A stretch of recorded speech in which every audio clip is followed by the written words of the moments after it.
Welcome to another edition of Studying with Lundy.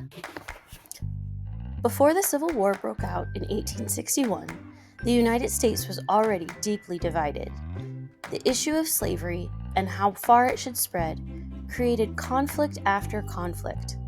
Let's walk through these events that pushed our nation towards war. And of course, let's get ready for our quiz.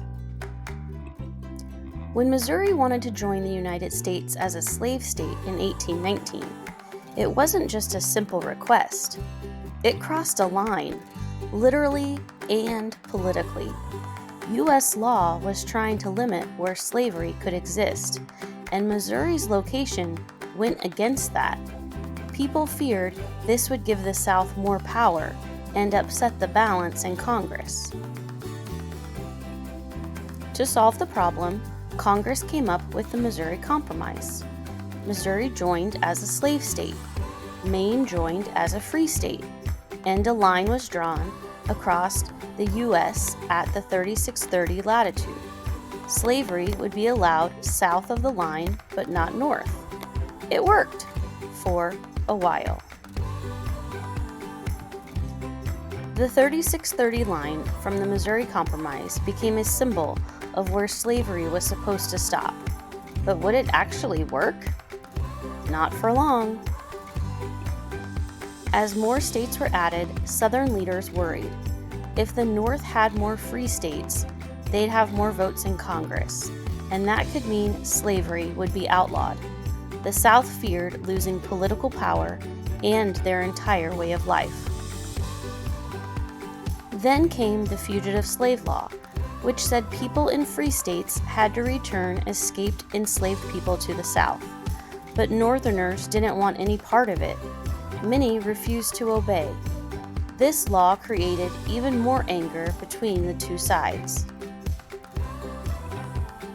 In 1852, Uncle Tom's Cabin was published. It showed the cruelty of slavery in a powerful story. Many Northerners who had never seen slavery were shocked, and many more people joined the fight to end it. In 1854, the Kansas-Nebraska Act said new territories could decide for themselves whether to allow slavery. That went against the Missouri Compromise and opened the door to more conflict. As people rushed into Kansas to vote on slavery, violence broke out. Pro-slavery and anti-slavery groups clashed, burning homes and fighting in the streets.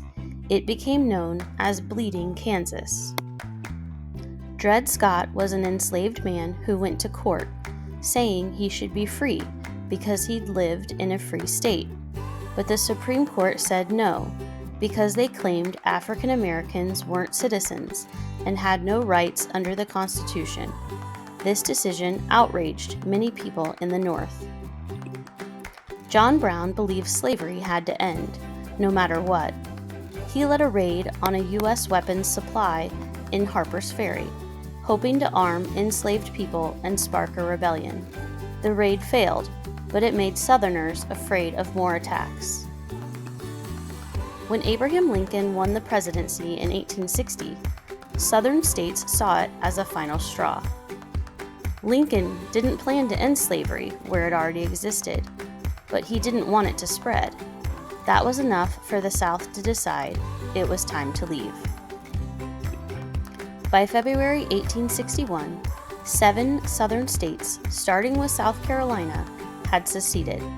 They created their own government, the Confederate States of America. The United States was now divided, and war was coming. You will see this written response question on your quiz. In the years leading up to the Civil War, Congress made several attempts to subdue the nation's strong and divided feelings about slavery. However, these attempts often made the situation worse.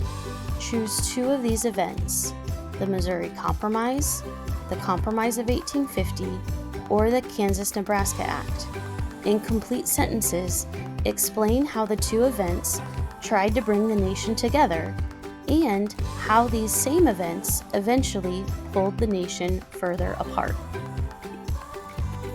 So let's tackle this together. For your written response, you'll choose two major events, like the Missouri Compromise, the Compromise of 1850, or the Kansas-Nebraska Act. You're going to start by explaining how each event tried to solve the problem of slavery. What was the goal? What did the compromise offer to each side? Then, try to explain how each event ended up making things worse. Did it lead to more tension? Did it lead to more fighting? Did it lead to violence? The question's really asking you to think like a historian, and that's what you are. So, choose the two events, and then start by briefly describing how that compromise is trying to keep the peace, okay? Explain how that same compromise ends up causing problems later on. Think about the reactions from the North and the South, how it leads to more conflict. So we're not just looking for facts, we want your thinking. We want to see how you're processing all of the things. Here are some example sentence starters. So of course these aren't full answers, you're going to have to add a little bit more to it. So for example, the Missouri Compromise was meant to keep the balance between free and slave states, but later, when new territories opened up, people argued about whether that old line still mattered. That caused even more arguments. You're going to, of course, need to add more details. You have to use full sentences, and you have to connect it back to the idea of the growing division in the United States. You can do this. You've totally got it. Review, reflect, be ready. Guys, these aren't just facts. These were sparks that lit a fire. Review your notes, connect the causes, and you'll be ready to show what you know. Light the fire within you and be ready for the quiz. I know you've got it. Do you know you've got it? You can do this. I believe in you. But you might need to study. You might need to put in some time this evening to prepare. And the thing is, that's okay. It's okay to need to study. And it's okay to need to sit down and work for a bit. Not everything is going to come easy. And we have to accept that. So sit down and focus a little bit. Spend some time. Write out some answers. Write out some answers again. You've got it. And as always, thank you for watching Studying with Lundy. Hey, go subscribe to my channel.